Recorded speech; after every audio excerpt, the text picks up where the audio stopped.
The last petal fell at 9:47 p.m. on a Tuesday. Mara Ellison heard the first crack before she saw the baseball bat. She was in the back room, trimming hydrangea stems for a Thursday wedding, when the front window shattered inward with a sound like the whole world splitting open. She dropped to the floor behind the work counter, her shears clattering against tile, and through the gap beneath the display shelf she saw boots, for pairs, maybe 5, crunching over what had been her storefront. They moved fast, methodical. The refrigeration case went over with a metallic scream, spilling water and cellophane-wrapped bouquets across the floor. Someone swung into the wall-mounted shelving, and the ceramic vases her mother had painted, each one irreplaceable, burst into white powder against the baseboards. A voice she didn't recognize laughed, short and mean, and said, "Make sure the back office gets it too." Mara pressed herself against the wall beside the rear exit. Her phone was in her apron pocket. She dialed 911, whispered the address, 412 Chambers Street, and stayed low. She could hear them tearing through the front displays, the wooden flower stands splitting like kindling. Then it stopped. Not gradually, abruptly. A whistle, 2 fingers in a mouth, and the boots retreated through the broken window frame. An engine gunned somewhere on the street. Tires barked against pavement. Silence. Mara waited a full 3 minutes before she stood. The emergency operator was still on the line, asking if she was hurt. She said no. She said she didn't think so. Then she walked into what remained of her shop, and her knees almost gave out. Everything. They destroyed everything. The hand-lettered chalkboard menu she'd spent 3 weekends perfecting, cracked in half across the register counter. The antique seed cabinet her brother Daniel had restored for her grand opening, kicked apart, its tiny drawers scattered like broken teeth. The roses she'd been conditioning since dawn lay trampled into the wet floor, their red petals ground into the broken glass until the whole scene looked like some grotesque mosaic. She stood in the center of it, arms hanging at her sides, and felt nothing. Not yet.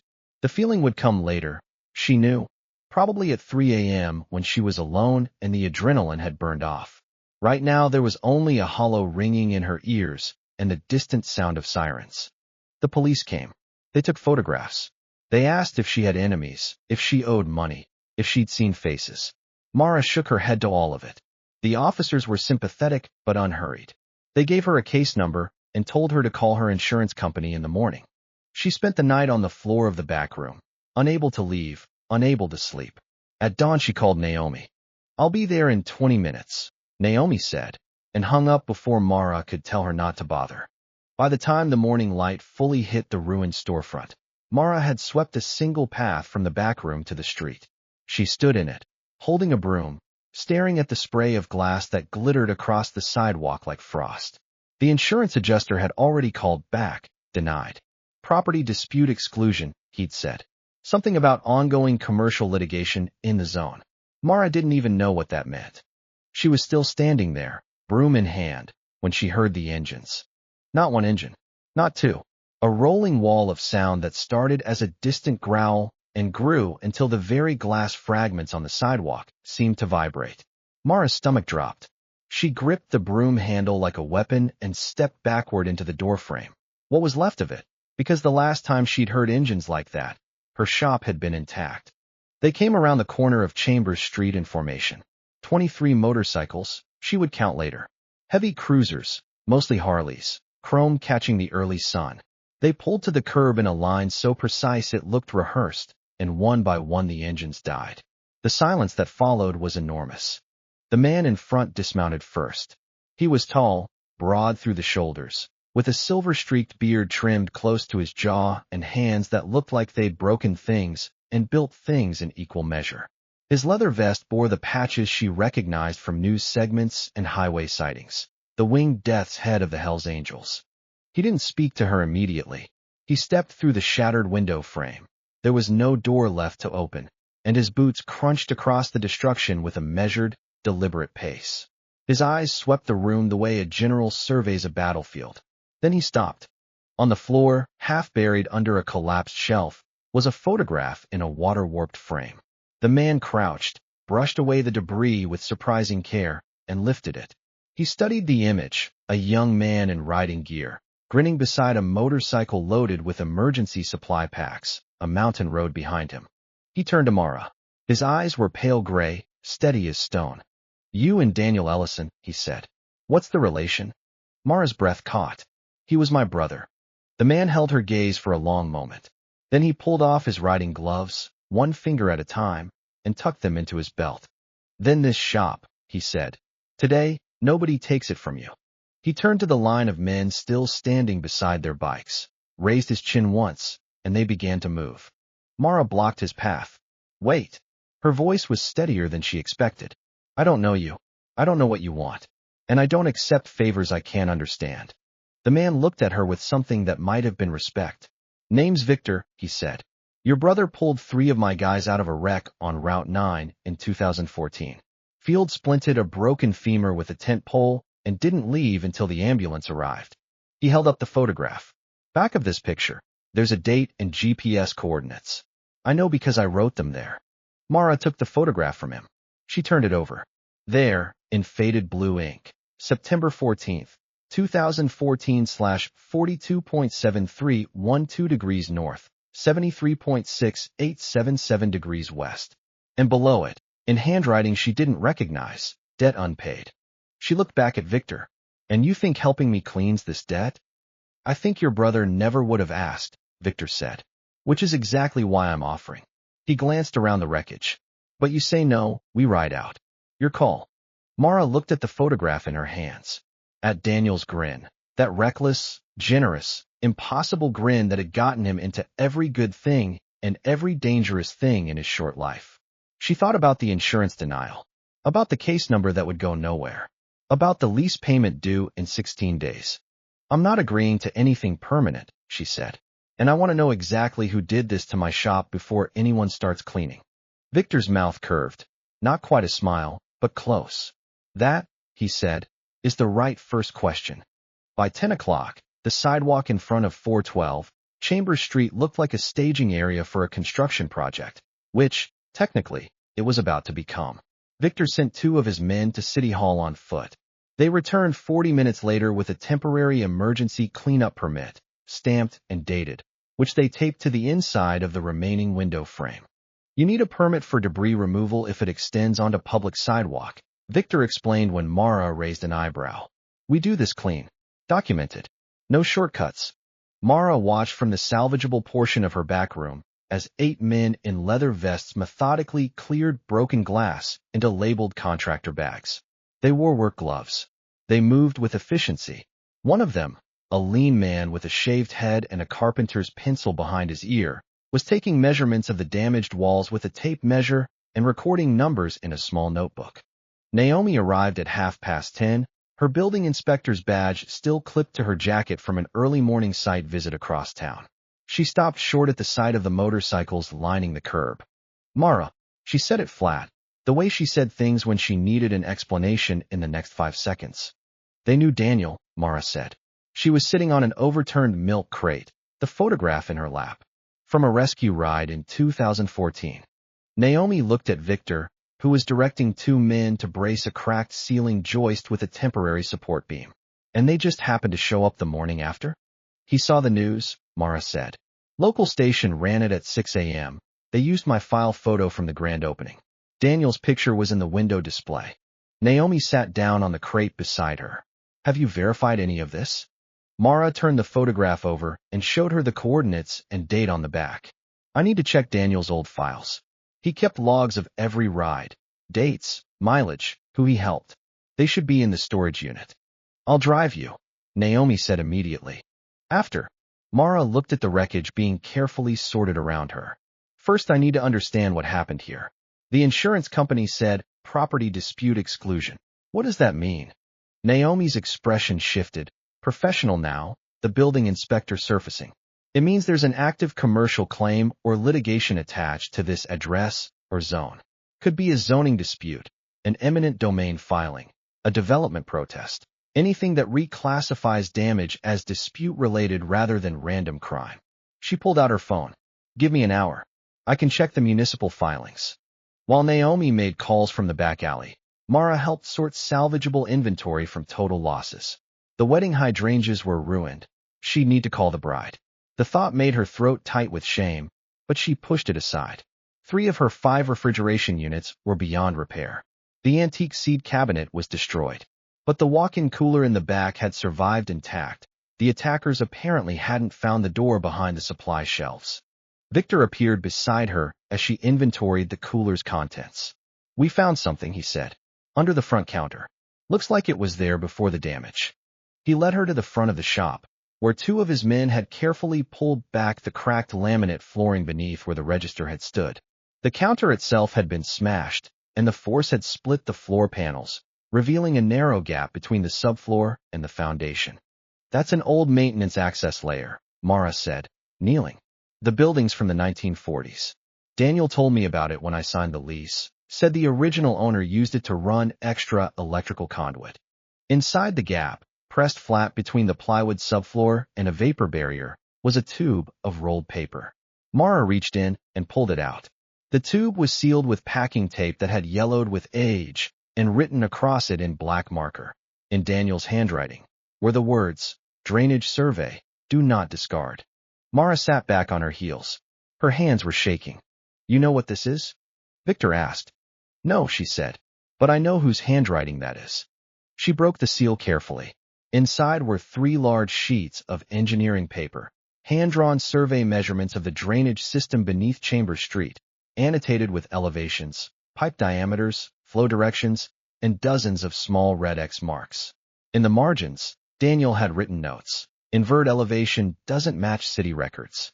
Pipe reduced from 12-inch to 8 at station 4+00. Why?" Naomi returned from the alley, phone still in hand, and stopped when she saw the blueprints spread across the one surviving workbench. "What is that?" she asked. "Daniel's," Mara said. "He was doing drainage surveys before he died." "I didn't know. I thought he just did the motorcycle rescue rides." She looked up at Naomi. "What did you find on the municipal filings?" Naomi's face was grim. "There's a development proposal filed 8 months ago for this entire block, Chambers Street from 400 to 450. Mixed-use luxury residential. The developer is something called Ridgeline Holdings LLC. And the interesting part," she held up her phone, showing a dense legal document. 3 other businesses on this block have filed police reports for vandalism in the last 4 months. 2 of them sold their properties within 6 weeks of the incidents, below market value." The room went quiet. Victor, who had been listening from 3 feet away, crossed his arms. "So someone's smashing up shops to buy the block cheap," he said. "I can't prove that yet," Naomi said carefully. "But the pattern's there." Mara stared at Daniel's drainage maps, at the red X marks that marched down the length of Chambers Street, at the notes in his tight, precise handwriting about pipe sizes that didn't match records. "Daniel found something wrong with the drainage under this block," she said slowly. "And now someone wants to buy the whole block. And my insurance won't pay because there's a property dispute attached." She looked at Victor. "This isn't random. This was never random." Victor nodded once. "What do you want to do?" Mara rolled up the blueprints carefully. "I want to verify these measurements. I want to know if Daniel was right about the drainage discrepancies. And I want to know who's paying the people who destroyed my shop." "That second part," Victor said, "I might be able to help with. Few of my guys know the street crews around here. Someone talks eventually." Mara held up her hand. "Information only. I'm not interested in anyone getting hurt." "Wasn't offering that," Victor said mildly. "Just ears." 2 days later, Mara and Naomi stood in the cramped municipal records office on 4th Avenue, waiting while a clerk retrieved archived drainage permits for the Chambers Street block. The room smelled like old paper and toner, and the fluorescent lights buzzed with a frequency that made Mara's temples ache. Naomi had called in a professional favor. A former colleague in the city engineering department who'd agreed to compare Daniel's hand-drawn measurements against the official survey records filed with the original development permits. The comparison took less than an hour. "Your brother was right," the engineer said over the phone, his voice tinny through Naomi's speaker. "The as-built records show 12-inch mains throughout the block. But if his field measurements are accurate and his methodology looks solid, someone reduced the pipe diameter at 4 locations after the original installation was signed off. That's not wear. That's intentional modification." "What would that cause?" Mara asked. "Chronic flooding in the basements. Mold. Foundation damage over time. Exactly the kind of slow deterioration that makes commercial tenants want to sell. Mara felt cold. So someone deliberately sabotaged the drainage to devalue the properties. I can't testify to intent, the engineer said carefully. But the physical evidence is inconsistent with the approved plans, and the modifications appear deliberate rather than accidental. After the call, Naomi drove them back to Chambers Street in her gray sedan. Mara was silent for most of the ride, staring at the passing storefronts, a hardware store with water damage staining its brick facade, a laundromat with a hand-lettered, closed for repairs sign, a deli with buckets visible through the window, catching drips from a stained ceiling. They're all suffering, Mara said quietly. The whole block. And none of them know why. We don't have enough yet, Naomi said. We have Daniel's measurements, which an engineer says are consistent with sabotage, but we don't have who ordered it, who did the physical work, or direct proof connecting it to Ridgeline Holdings. Then we need the connection between the vandalism and the developer, Mara said. If someone's paying street crews to smash shops, there's a money trail. When they arrived back at the flower shop, Victor was waiting outside with a manila envelope. He was leaning against his motorcycle, a black Road King with chrome pipes that caught the afternoon light, and smoking a cigarette that he stubbed out on the sole of his boot when he saw them pull up. Got something, he said, falling into step beside Mara as she unlocked the temporary plywood panel that now served as her front door. One of the guys who runs with the crew that hit your place, young kid, 22, scared of his own shadow, started talking when he found out who was asking questions. Not because we threatened him, he added, seeing Mara's expression. Because he didn't know what he was doing was connected to something bigger. He thought it was just a grudge job. Inside, Victor opened the envelope on the workbench. It contained 3 photographs taken on a phone and printed on standard paper. The first showed a prepaid Visa gift card, the kind you could buy at any drugstore. The second showed a text message on a cracked phone screen. 412 Chambers. Tuesday. After 9. Make it look random. Card covers your guys. The number was blocked, but the timestamp was visible. The third photo showed the rear quarter panel of a black SUV, its license plate partially visible, parked near the alley behind Chambers Street on the night of the attack. The kid says Derek Voss is the one who handed out the cards and the addresses, Victor said. Voss runs a crew out of the east side. Does odd jobs for people who don't want their own hands dirty. Derek Voss, Naomi repeated, pulling out her phone. Give me a minute. She typed rapidly, cross-referencing the name against publicly available records. Derek Voss, 36. 2 prior arrests, vandalism and intimidation, both charges dropped. And here's the interesting bit. She turned her phone toward Mara. He's listed as a site security consultant on a payroll filing from Ridgeline Holdings, Mara finished. Ridgeline Holdings. Mara sank onto her milk crate. The pieces were assembling themselves now with a horrible clarity. Her brother had discovered the drainage sabotage, probably during one of his volunteer infrastructure survey rides, the ones he did for the Community Land Trust before he died. He'd documented it meticulously, hidden the evidence in the one place he knew wouldn't be disturbed, beneath the floor of the shop he'd helped her lease. And then, 18 months later, the same people whose fraud he'd uncovered had sent someone to destroy the shop. Whether they knew about the blueprints or whether this was just part of their block-wide intimidation campaign, Mara couldn't tell. But it didn't matter. I could take this to the police, she said. You could, Victor agreed.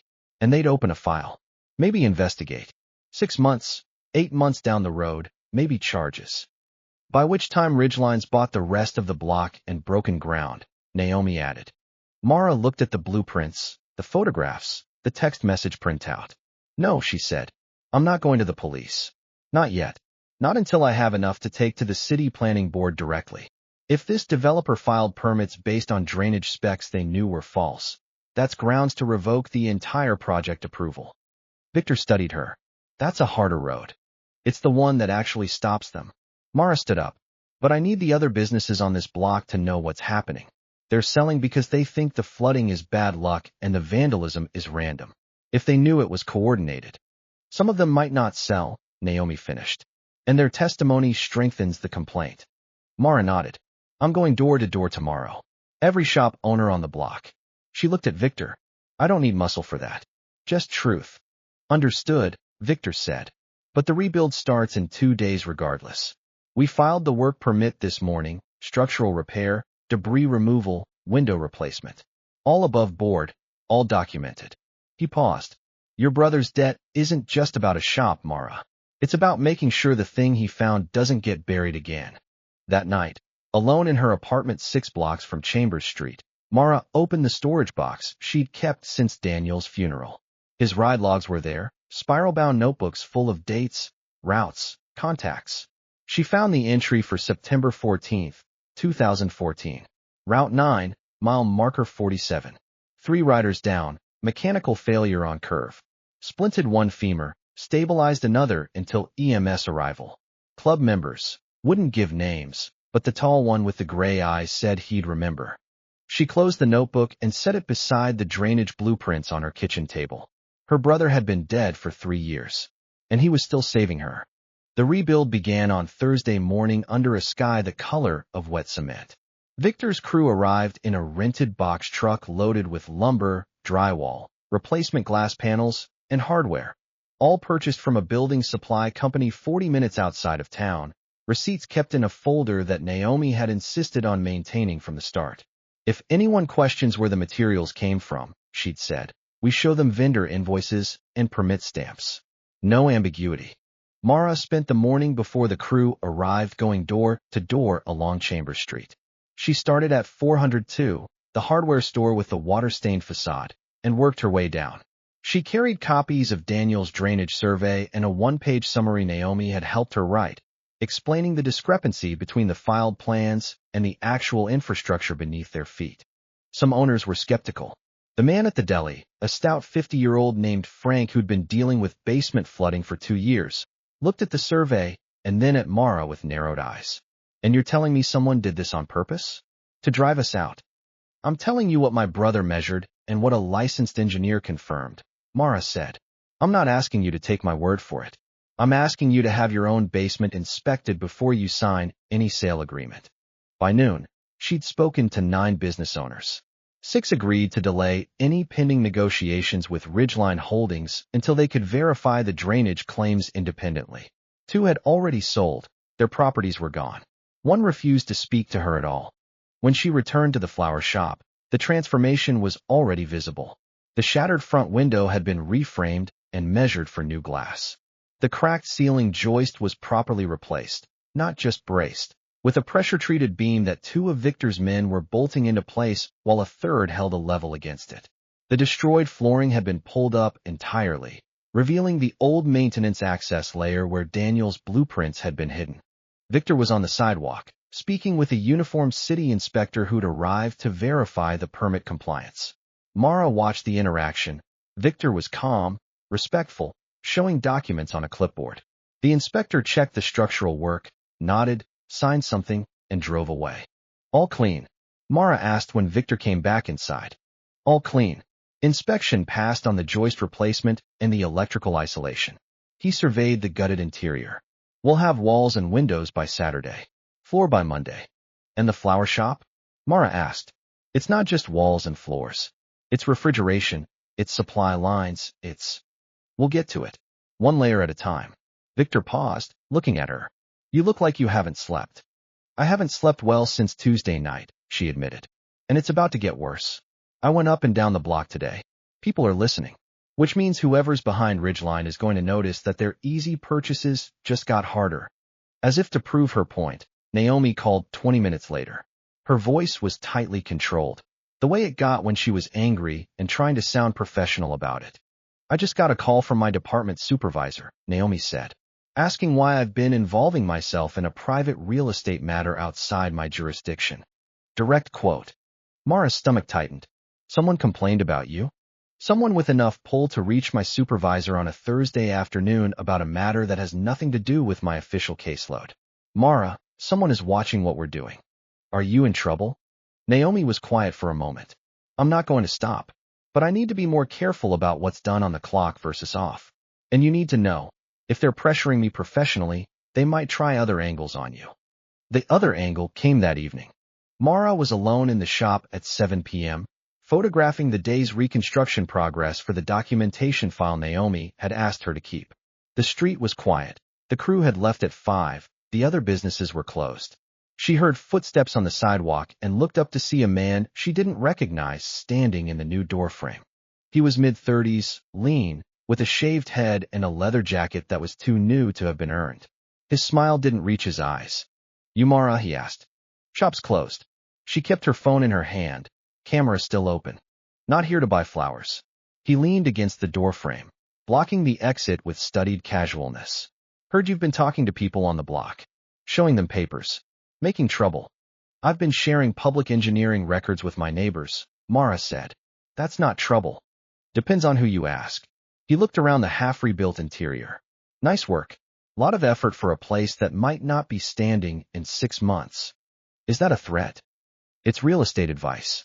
He smiled again, that empty, professional smile. "Ridgeline's still interested in buying this lot. Better number than you'd get on the open market, especially with a recent vandalism claim on file. Smart play is to take the money, walk away clean." "And if I don't?" He shrugged. "Then things stay complicated. Permits get reviewed. Insurance stays denied. Maybe the neighborhood watches the construction and decides bikers rebuilding a shop isn't a great look for property values." He straightened off the doorframe. "Just a conversation. Think about it." He walked away. Mara memorized his face, his build, the direction he turned. She wrote it all down in the documentation file and sent a copy to Naomi. Then she called Victor. "Young guy, shaved head, new jacket?" Victor said. "Sounds like Voss. Derek Voss." "He threatened me," Mara said. "Politely, but he threatened me." "Did you get a picture?" Mara looked at her phone. The camera had been open the whole time. She'd been holding it at her side, screen facing out. She checked the photos, blurry, angled upward, but there he was, standing in the doorframe of her shop. Timestamp visible. "I got one," she said. "Save it. Copy it somewhere safe. And don't be alone in that shop after dark again." Mara looked at the darkening street through her new window frame. "I'm not leaving my shop unguarded." "Nobody said you had to. I'll have 2 guys on the block tonight." "Not inside. Across the street at the diner. Visible, but not confrontational." "Victor." She paused. "I appreciate what you're doing, but I need this to stay legal. Everything we've done so far is documentable and clean. The moment it becomes about force." "I know," he said. "The moment it becomes about force, they win. Because they can afford more force than we can, longer than we can. The only thing we have is the truth and the paperwork. Then we stick to that." "Agreed. Get home safe, Mara. Lock your doors tonight." The fire started at 2:14 a.m. on Saturday morning. Mara wasn't there. She was in her apartment, asleep for the first time in 3 hours, when her phone erupted. It was one of Victor's men, a rider called Stitch, because of the neat sutures on his left eyebrow from some long-ago incident he never explained. "Get down here now," Stitch said. "Back alley of your shop. Someone tried to light it up. We got it out, but you need to see this." She drove. The streets were empty at that hour, her old sedan's headlights the only illumination on Chambers Street until she turned the corner and saw the red pulse of a fire engine's lights. The fire department was already on scene. 2 trucks, for firefighters finishing up with a hose that snaked down the alley behind her building. Stitch met her at the sidewalk. Beside him stood another Hells Angels member, a quiet, brick-built man called Dowell, and between them, seated on the curb with his wrists zip-tied behind his back, was a young man Mara had never seen before. He was maybe 23, visibly shaking, with gasoline stains on his shoes and the acrid smell of accelerant clinging to his clothes. "He came through the alley fence around 2, Stitch said, keeping his voice low. "Had a gas can and a rag." Dowell saw him from the diner window and crossed the street. Kid panicked, dropped the can, tried to run. "We held him until the fire department arrived. They'd already been called because the accelerant splashed onto the dumpster and caught from a cigarette butt or something. Small fire, contained in 30 seconds. "You called 911? Mara asked. "First thing," Dowell confirmed. "Before we even crossed the street. Got it on my call log." A police officer approached. This time, the response was different. Arson attempt was a felony, not a property damage misdemeanor. The young man on the curb was read his rights and placed in the back of a patrol car. The fire investigator asked Mara, Stitch, and Dowell for statements, which they gave clearly and consistently. It was during the statement process that the young man's phone fell from his jacket pocket. knocked loose when the officers searched him for weapons. The fire investigator bagged it as evidence, but not before the screen lit up with an incoming text message visible through the clear plastic evidence bag. Mara saw it. So did the investigator. So did Naomi, who had arrived 7 minutes after Mara's call. The message read, "Is it done? Confirm and second card releases tomorrow. D." "That's a payment confirmation," Naomi said quietly to Mara, pulling her aside. "Same pattern as the vandalism. Prepaid cards, text instructions, no direct paper trail to anyone above street level. Except now there's a phone," Mara said. "In police custody. With a message on it." "In police custody," Naomi confirmed. "Which means we don't touch it. But we can submit a formal request through the City Planning Board for the investigator's report to be included in any pending permit review for this block." Mara stood in the alley behind her shop, looking at the scorch mark on the dumpster, a black tongue of soot against green-painted metal. 3 feet to the left was the plywood panel covering the gap, where her back wall met the foundation. If the fire had reached it, everything inside would have been fuel. The lumber, the fresh drywall, and the folder in the back room containing Daniel's original blueprints, the engineer's preliminary assessment, and the photographs of Derek Voss. She'd been keeping the originals in the shop. That ended tonight. "I need copies of everything," she told Naomi. "Originals go to a safety deposit box tomorrow morning. Copies go to you, to me, and to the attorney I'm retaining on Monday." "Attorney?" Victor had appeared at the mouth of the alley. He looked at the scorch mark, at the evidence bags, at the departing patrol car. His expression was unreadable. "Civil attorney," Mara said. "I'm filing a formal complaint with the City Planning Commission on Monday. Drainage fraud, coordinated property intimidation, and now attempted arson. I want the development permit for this block frozen pending investigation." Victor nodded slowly. "You have enough?"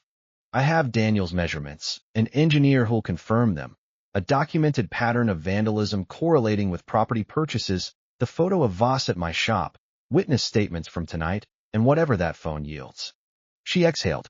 "I don't know if it's enough, but it's what I have, and every day I wait is another day they might succeed in burning it." "What do you need from us?" Victor asked. "Finish the rebuild," Mara said. "Openly, legally, documented. Every receipt, every permit, every inspection. When I walk into that hearing, I want them to look at my shop and see a community that refused to be pushed out. Not through violence, through work." Victor extended his hand. Mara shook it. His grip was firm, brief, professional. "We'll have it done by Friday," he said. The next 4 days were a blur of lumber dust and legal forms.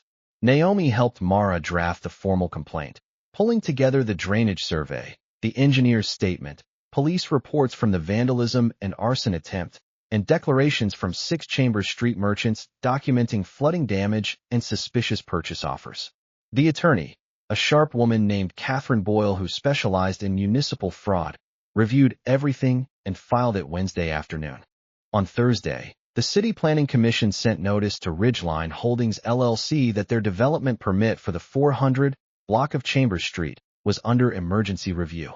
A public hearing was scheduled for the following Tuesday.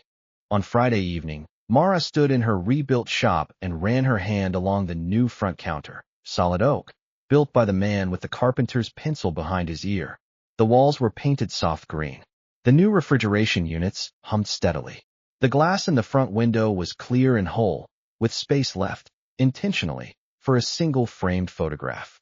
She didn't hang it yet, not until this was finished. The hearing room in City Hall was designed for 40 people. On Tuesday morning, over 70 showed up. Chambers Street merchants filled the front 3 rows. Frank from the deli, the laundromat owner, the woman who ran the alteration shop at 408. Behind them sat residents from the surrounding blocks, drawn by the notice posted in the local paper. And in the back row, Victor and 6 of his men sat in plain clothes, leather vests left on their bikes outside. Quiet, present, watching. Mara sat at the petitioner's table with Catherine Boyle and Naomi.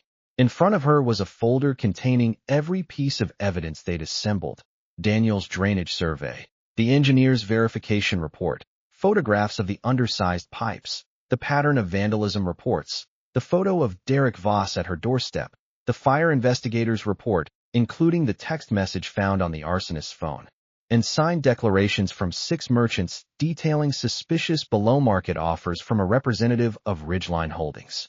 Across the aisle, Ridgeline Holdings was represented by 2 attorneys in expensive suits and a man Mara had never seen, mid-50s, silver hair, silk tie, who she presumed was the principal behind the LLC.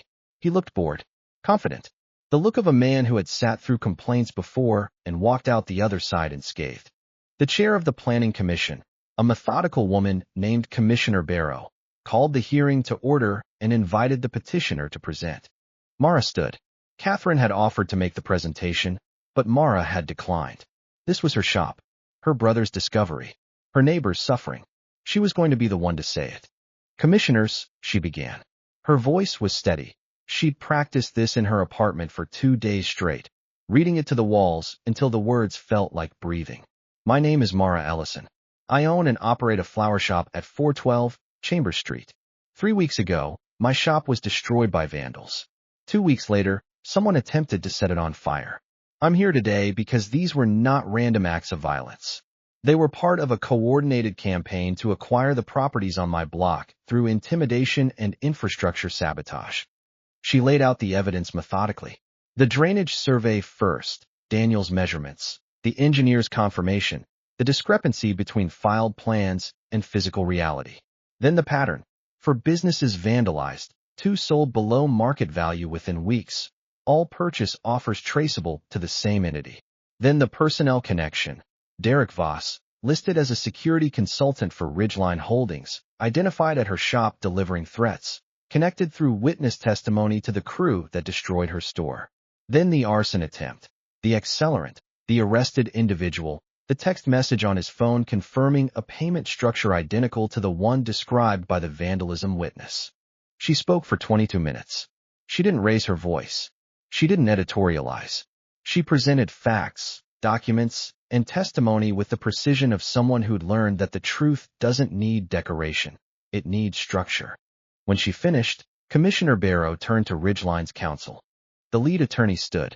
He was smooth, practiced, dismissive. Commissioner, my client categorically denies any involvement in vandalism, arson, or infrastructure tampering. The drainage survey presented was conducted by a deceased individual with no professional engineering license.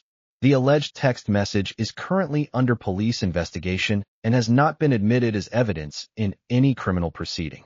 And the pattern of property purchases cited is entirely consistent with normal market activity in a developing neighborhood. The drainage findings, Mara said, standing again without being prompted. Catherine put a hand on her arm, but Mara continued, were verified by a licensed civil engineer employed by this city's own infrastructure department. His written statement is in your packet, page 14. Commissioner Barrow looked at the Ridgeline attorney. Is that accurate? Has the city engineer verified the drainage discrepancy? A pause. The attorney glanced at his client, the silver-haired man, whose bored expression had shifted slightly, a subtle tightening around the eyes. We've had no opportunity to conduct our own independent survey, the attorney began. Then perhaps, Commissioner Barrow said, the commission should order one, along with a full forensic review of the original installation permits and any subsequent modifications filed or unfiled. Commissioner, that would cause significant delays to a project that has already been approved and financed.